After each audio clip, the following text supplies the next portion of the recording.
Lee Sin is an extremely popular champion in League of Legends, but in Legend of Runeterra, he hardly saw any play. Until recently. Lots of people would argue his recent buff has been dominating the meta far too much, to the point where Lee Sin could be considered overpowered at the moment. Lee Sin was always a strong card, but people didn't realise the combo with overwhelm any sooner, which was always available in Noxus thanks to Might, even though Targon just got released. Even though Lee Sin decks tend not to have many counters, I've worked closely with Bomber to put this video together containing 3 decks that you can use to counter Lee Sin. So this is how to counter Lee Sin decks. This video has been done in collaboration with Bomber TV. A great way to counter Lee Sin is by reducing his attack, and there's no better way of doing this than frostbiting him. This first deck is basically a mono failure deck with 3 culling strikes from the Noxus region. It has a strong ramp to mid game with 28 cards costing 3 or less mana. Midrange Frostbite has been stable for quite a while now, but it's decayed recently in popularity, and I'm guessing this is just because people wanted to experiment with new things. But in reality this deck is still completely viable and is a great way to counter Lee Sin using Ashe as the flagship champion in this deck.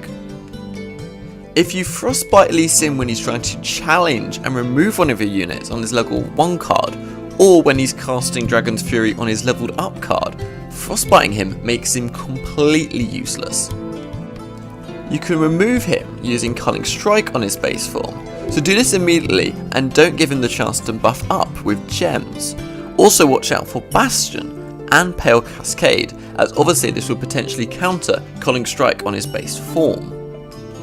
The most important thing is Pale Cascade when he's leveled up, as it's important to keep him at exactly 0 attack, otherwise he will return the attack unit to your hand. But even if this is the case, you'd only take 4 damage and have to resummon the returned unit, so it's still not end of the world, but still better than being dead. This deck has a lot of frostbite cards, and it all synergizes well with Ashe, which is your win condition.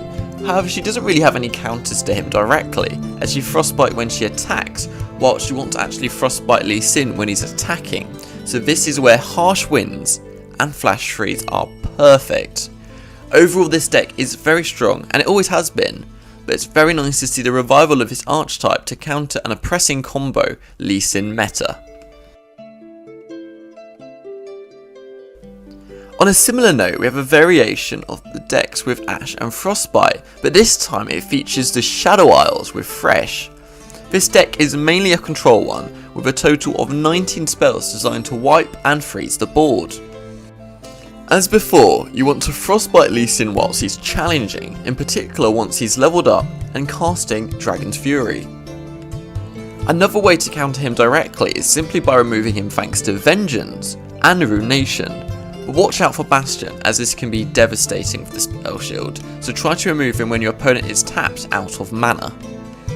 This deck works a little bit differently than the one before, as it's more of a control combo type of deck, and you want to level up Ashe as quickly as possible and summon her from Thresh, leveling up him as well, and then maybe killing both with the Ruination the turn before you go off with maybe a Harrowing, or simply make them die on trades during combat, which is obviously going to be a lot easier. Then, when you cast the Harrowing, at least 2 Ashes will be summoned as well as other attackers, often basically being a win condition. Overall this deck is quite balanced in other matchups, and definitely a great counter to Lee Sin through the obviously frostbite kind of side of things.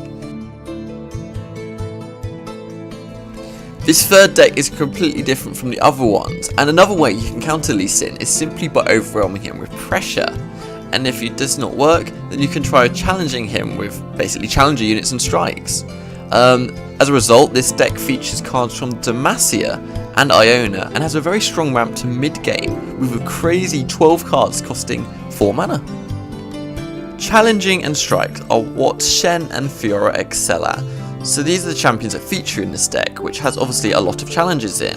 An additional synergy with Barrier makes those units more effective against removal spells. In most games, they won't even have a chance to play Lee Sin, because the amount of pressure you'll generate will end the game before they have a chance to level him up. You're running copies of Deny, which is one of my favourite cards actually, and this is pretty useful in any other matchup as well. It can serve as basically a bit of a safety net in a pinch when everything kind of fails and your opponent actually manages to play Lee Sin and casting Dragon's Fury on one of your units. By countering that spell, you'll reduce the chance of taking lots of damage, often saving you from maybe a lethal finish, and remember this is only an emergency situation.